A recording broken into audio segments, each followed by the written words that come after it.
Bismillahirrahmanirrahim. Assalamualaikum warahmatullahi wabarakatuh. Perkenalkan, nama saya Karmila Rianda. Saya dari Prodi Pendidikan Agama Islam semester 3 kelas A. Hari ini saya akan membahas tentang konversi agama dalam mata kuliah Psikologi Agama.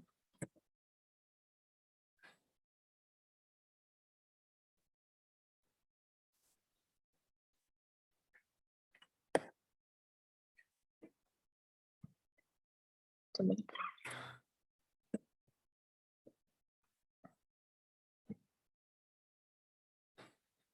Baik, langsung saja kepada konsep konversi agama. Pertama, konversi agama ini mengandung dua arti. Yang pertama yaitu pindah atau masuk ke dalam agama yang lain. Misalnya, dahulu seseorang yang menganut agama Kristen tapi sekarang pindah atau masuk agama Islam, atau sebaliknya. Seseorang yang menganut agama Islam pindah atau masuk ke dalam agama Kristen. Kemudian yang kedua yaitu perubahan sikap keagamaan dalam agamanya sendiri. Dalam konteks ini, konversi agama menunjukkan perubahan sikap seseorang terhadap agamanya sendiri. Perubahan atau pergantian sikap seseorang itu disebabkan oleh adanya masalah-masalah dalam agamanya.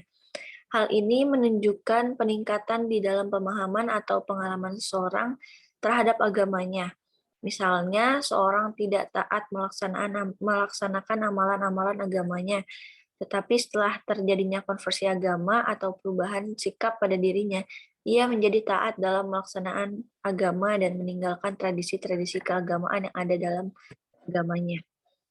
Kemudian di sini ada karakteristik konversi agama.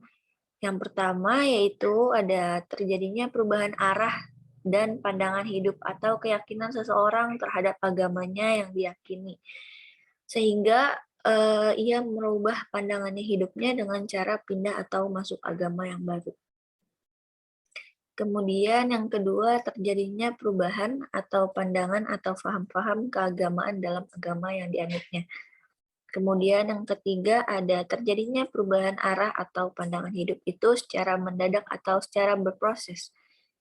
Dan yang terakhir, ada perubahan yang terjadi pada individu dipengaruhi oleh kondisi badaniah atau bisa disebut kejiwaan dan lingkungannya atau disebabkan petunjuk ilahi.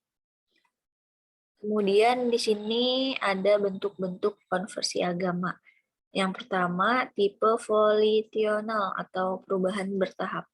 Konversi agama tipe ini terjadi melalui proses di mana individu berusaha merubah kebiasaan-kebiasaan yang dilakukan secara berangsur-angsur untuk merubah sistem kepercayaan seseorang agar sukar karena termasuk ke dalam pranata primer.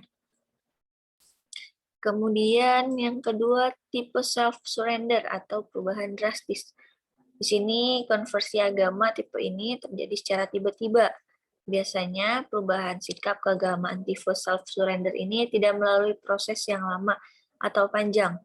Bisa terjadi dengan seketika, baik proses perubahan sikap individu terhadap agama orang lain maupun perubahan sikap individu terhadap masalah-masalah yang terdapat dalam agamanya. Lalu di sini ada faktor pendorong terjadinya konversi agama. Yang pertama ada faktor intern.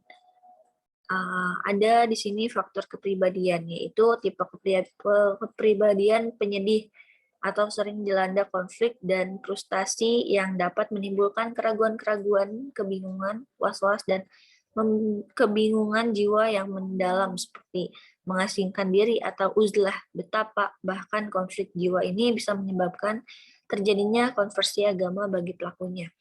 Kemudian yang B yaitu faktor pembawaan.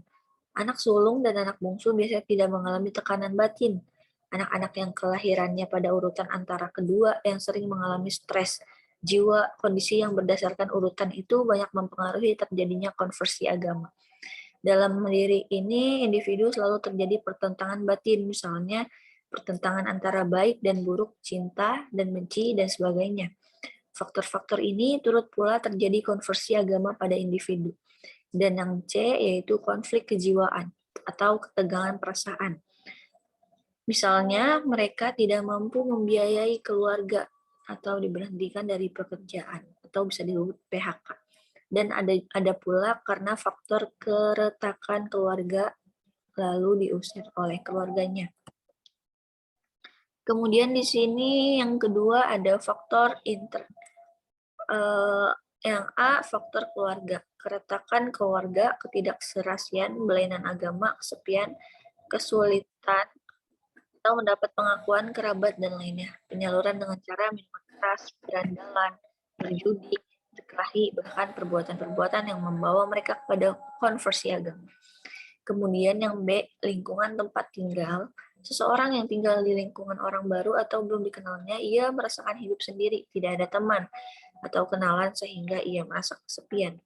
Sehingga itu lingkungan tempat bekerja individu berpengaruh terhadap jiwa dan kinerjanya. Apalagi karyawan yang bekerjanya pada pimpinan yang berbeda agama menyebabkan karyawan bersangkutan tidak tenang, gelisah, dan resah. Kemudian yang C, perubahan status dan peranan. Misalnya, terjadi perceraian dalam sebuah keluarga, dikeluarkan dari sekolah atau perkumpulan, dan sebagainya. Perubahan status dan peranan itu dapat memicu timbulnya konflik kejiwaan pada individu bersangkutan.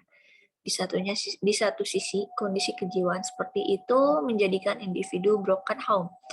Dan yang D, yaitu ada percampuran agama dan tradisi masyarakat. Percampuran antara agama dan tradisi masyarakat akan menimbulkan keraguan-raguan atau kebingungan seseorang terhadap kebenaran agamanya yang dianut selama ini dan untuk menyelesaikan masalah yang dihadapinya. Akhirnya, mereka pun melakukan konversi agama. Dan yang terakhir yaitu ada di sini faktor kemiskinan. Kondisi sosial ekonomi masyarakat ini lemah akan menimbulkan dampak negatif dalam hidup dan kehidupannya, dan bila peranan kemiskinan itu merasuk ke dalam jiwa dan kehidupannya, niscaya akan muncul konflik jiwa dalam dirinya.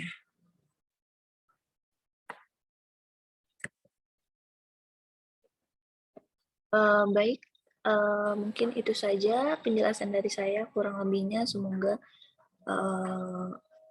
bisa dipahami. Terima kasih. Wassalamualaikum warahmatullahi wabarakatuh.